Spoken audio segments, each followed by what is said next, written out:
Rosanetti, dime, Sí, ayer el periódico Reforma habla de 60 buques, que están varados en ahí. espera de ser, Ujú, descargados con ujú, gasolinas, ujú. cosa que nos salen, según el diario, en 48 millones de pesos, por sanciones, Por día. la Ujú. estacionada por día. Sí, sí, Dime, ¿por qué está sucediendo esto? claro, con mucho gusto. Mira, Eduardo, cuando durante el sexenio pasado se diseñó la reforma energética, te puedo decir que se diseñó y se planeó con base en un conocimiento muy profundo de cuál era la situación de México en materia de infraestructura energética, servicios de la misma, precios, demás. Específicamente hablando de gasolina y diésel, sabíamos muy bien dos cosas importantes. La primera, que la producción de Pemex de petróleo y gasolinas era absolutamente insuficiente para el país. Si quieres, platicamos las razones, pues, pero estaba clarísimo ese tema, Ujú. que las refinerías pierden muchísimo dinero porque producen combustible. Y dos, que le faltaba a México infraestructura para poder tener una logística de gasolina y diésel adecuada para nuestras necesidades. ¿A qué me refiero? A que tuviéramos todo el tiempo, suministro continuo, independientemente de de cualquier tipo de incidente que pudiera ocurrir. Como lo decías, un temblor o algún huracán, lo que fuera, un bombazo, lo que sea, pues.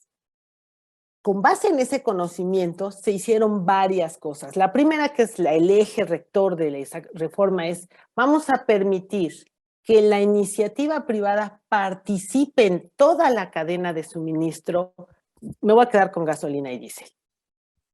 Mientras, mientras la producción de crudo se recuperaba, y eso iba a ocurrir con las rondas petroleras, los concursos para otorgar contratos para que vinieran empresas privadas a extraer más petróleo y gas. Y mientras Petróleos Mexicanos reponía sus finanzas, que estaban muy débiles, se hacía de socios de tecnología, todo lo que tuviera que hacer para que las refinerías nacionales operaran con eficiencia.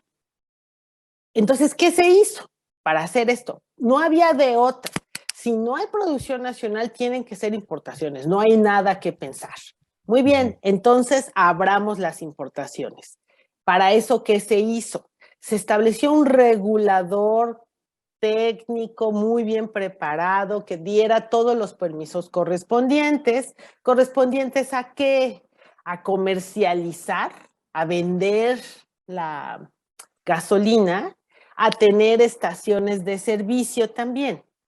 Se establecieron permisos de importación que a través de una cadena, digamos, de autorizaciones vinculadas con el SAT, con las aduanas y demás, permitieran que esos comercializadores importaran la gasolina. Y se estableció, y esto como recomendación, digamos, de la Agencia Internacional de Energía, la máxima institución en materia de seguridad en el planeta, se estableció una política, se le llamó así, de almacenamiento, de creación de inventarios de seguridad para México. ¿En qué consistía esa política?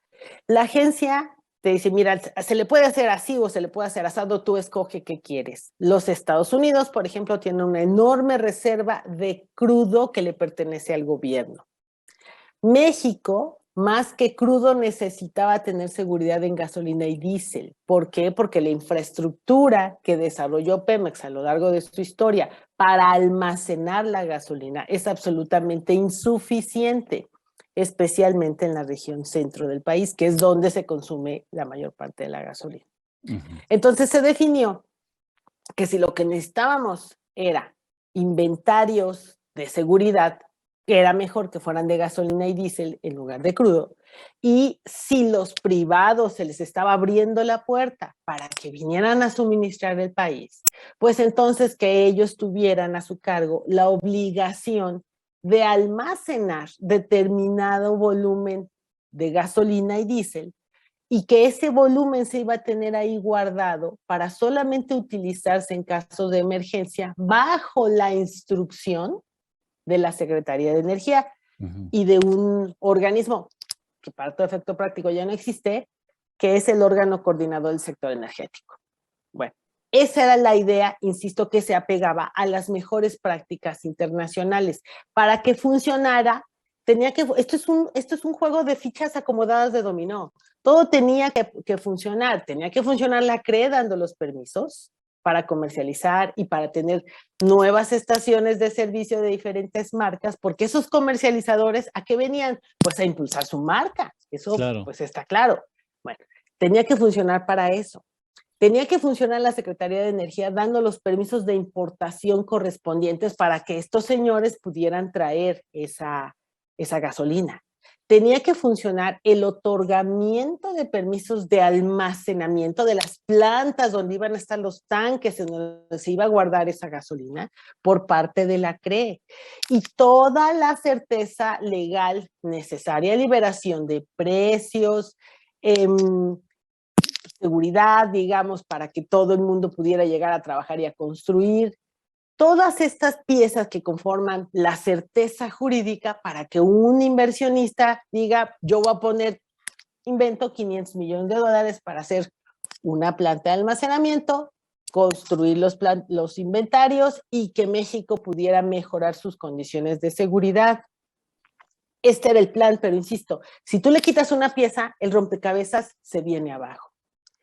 ¿Qué se hizo en esta administración? Número 1, se dejaron de dar todos los permisos correspondientes. Ejemplo, los permisos de importación que da la Secretaría de Energía, ya no hay. Solamente hay unos cuantos otorgados el sexenio pasado a largo plazo a las empresas, digamos, más grandes del mundo. Entonces, eso te concentra el mercado en vez de provocar la competencia. 2, la Comisión Reguladora de Energía perdió autonomía, capacidades técnicas y de hecho entró en un receso administrativo desde marzo del 2020 con la pandemia del cual no ha salido.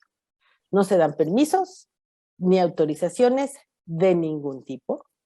Ya no hay permisos para construir plantas de almacenamiento, así simple y sencillamente ya no hay. Los permisos para hacer estaciones de servicio con marcas diferentes a Pemex también ya no hay. Y te puedo decir algo muy relevante, se cambiaron regulaciones, se cambiaron leyes. Por ejemplo, se cambió la ley de hidrocarburos que establece requisitos que son imposibles de cumplir para poder tener un permiso de almacenamiento, es decir, se formaliza el que no va a haber permisos de almacenamiento. Y, insisto, la parálisis de la Comisión Reguladora de Energía. Ahora vivimos en un mundo, por lo tanto, y la política de almacenamiento que consistía en tener hasta 13 días de inventario estratégico. Cuando llega esta administración, la cambia y dice, no, ya no van a ser 13 días, van a ser nada más 5. Entonces tú te quedas pensando, y pues para 5 días, como para qué hacemos una política especial. Son incentivos para decir, no necesito más almacenamiento, no lo necesito. Y posteriormente se van cerrando todos los permisos. Entonces ya no entra nueva competencia, ya no te están dando los permisos correspondientes, te han venido cambiando las reglas, por lo tanto ya no hay interés en construir plantas de almacenamiento y por lo tanto tampoco hay ya el incentivo para tener inventarios de seguridad. El resultado de esta nueva política es una ausencia total de inversiones porque Pemex, y eso ya se sabía, Pemex no tenía dinero para invertir en este tipo de cosas. A Pemex se le ha dado muchísimo dinero para producir petróleo, solamente produce 1.6 millones de barriles al día. Y la otra, digamos, fuente que Pemex ha recibido dinero es Dos Bocas, y pues ya sabemos, ya platicamos aquí, que Dos Bocas todavía no está lista. Bueno, entonces, esta política cerró todas las puertas para que México tuviera una mejor forma de atender las necesidades de gasolina y diésel y dar sobre todo seguridad al país. Ante la ausencia de proyectos, seguimos dependiendo de las plantas de Pemex que son insuficientes, que no son modernas. Es decir, cuando se diseñaron esas plantas, se diseñaron para atender el mercado con la producción de las refinerías. No están hechas, realmente no están pensadas para atender fundamentalmente con importaciones, sino las importaciones en su momento eran un complemento necesario, pero no era la fuente más importante. Hoy sí lo son. ¿Por dónde llega fundamentalmente la gasolina y el diésel? Por Veracruz. Ahí están los dos puertos más importantes, que son Tuxpan y Coatzacoalcos, para recibir gasolina y diésel. Pemex tiene una planta de almacenamiento en Tuxpan. Importante, sí, pero que no tiene un puerto a donde entren los barcos a descargar.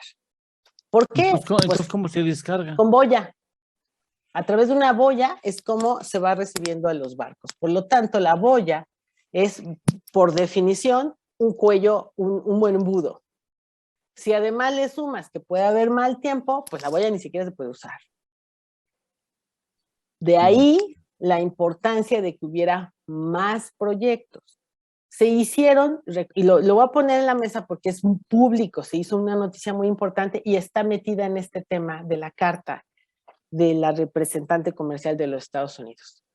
Se hicieron un par de plantas privadas en Tuxpan justamente para complementar este servicio. ¿Eso es competencia Pemex? Sí, la verdad sí. ¿Y por qué es competencia Pemex? Pues porque esa era la idea. La idea era que se compitiera para que México tuviera mejores precios. Sin embargo, la Comisión Reguladora de Energía tomó decisiones muy complicadas de detener la operación de esas plantas que ya estaban construidas. Concretamente, insisto, lo dice la carta de la representante comercial, está hablando de una carta de Monterra.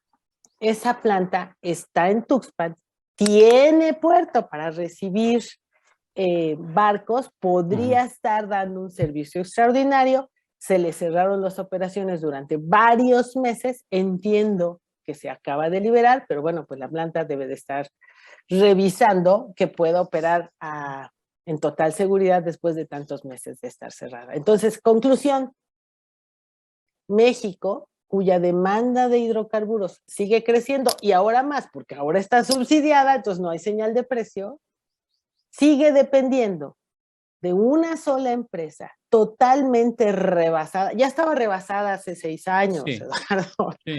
Bueno, sigue pasando el tiempo, la empresa está absolutamente rebasada y México no tiene, carece completamente de las condiciones mínimas necesarias para que vivamos los mexicanos en condiciones de seguridad energética. Y pues ese es como el resumen. Esto es parte, evidentemente, de la inconformidad de los socios comerciales. Ahora hablemos de los socios comerciales.